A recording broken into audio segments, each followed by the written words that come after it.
sticking with a Scottish theme again, and we're going to try another Williams Brothers beer. Now then, this is they're 80 shilling Scottish ale. You might be hearing some laughing in the background. That's because Lou and Kelsey are watching Hot Rod. It's a good film, really good film. If you like your comedies, watch Hot Rod. I love it. It's one of my favourite comedy movies. Anyway, 80 shilling. I believe Terry said there was certain types of beers sold in Scotland back in the day, and the higher the shilling was like the more posher the beer, or the higher the ABV, something like that. I think he said 40 shilling was between 3.6 and, oh, I don't know. You know what I'm like, I'm crap at retaining knowledge.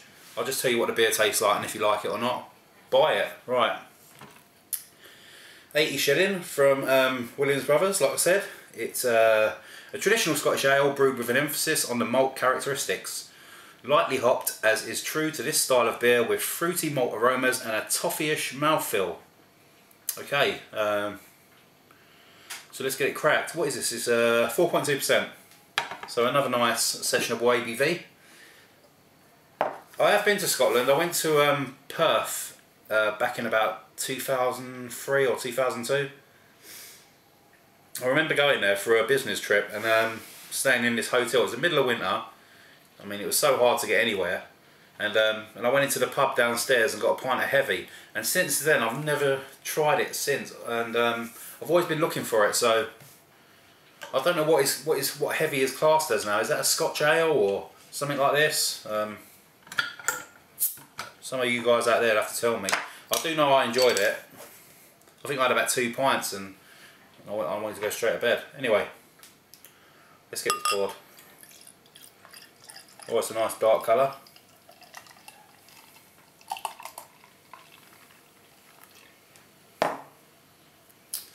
Look at that, it looks like a nice ruby. Very, very dark ruby colour. Slightly off-white head. Not very big. Lovely stuff. Let's get a nose on it.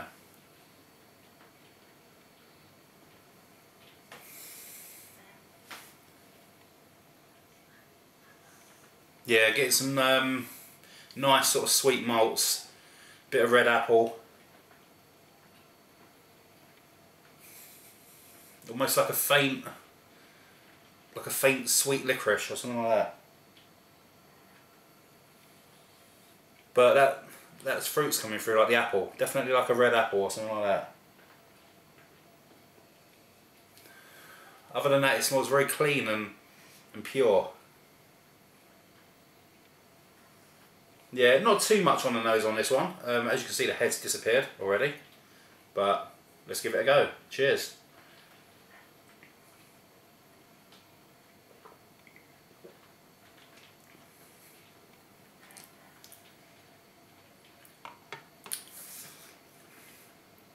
Oh.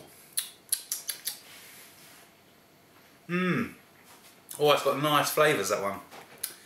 It's it's quite light actually. You get this nice pure sort of flavour, and then you just get this right in the centre of the tongue. You're getting like the red apple, the sweet toffee notes. It's not really dark flavours. They're quite light. You're getting a nice little bit of biscuit as well, but it's all sort of centred in the middle of the tongue. It doesn't really coat the tongue. It just sits in the centre. And it's all sort of bobbling along, and it's nice and refreshing and crisp.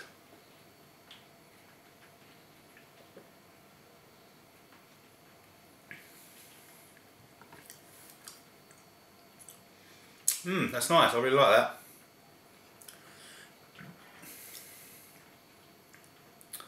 Yeah.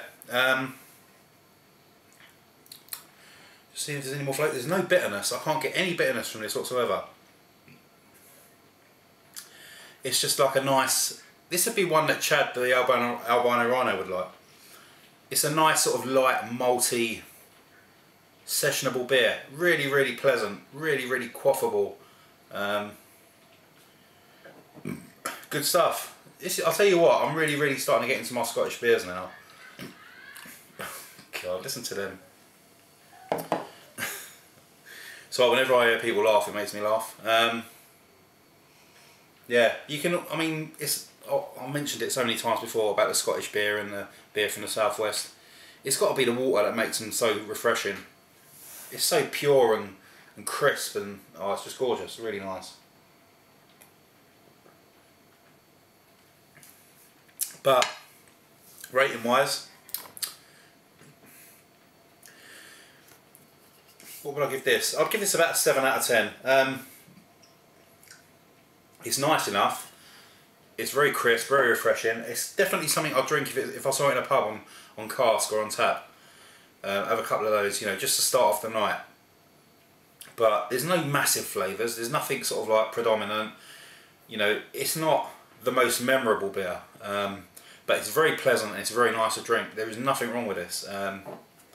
You know, if that was offered to me, you know, I went to a mate's house and he offered me a couple of bottles of that, blimey, yeah, I'd take it, yeah. Have a couple of bottles of that, lovely. But it's not something I particularly hunt down.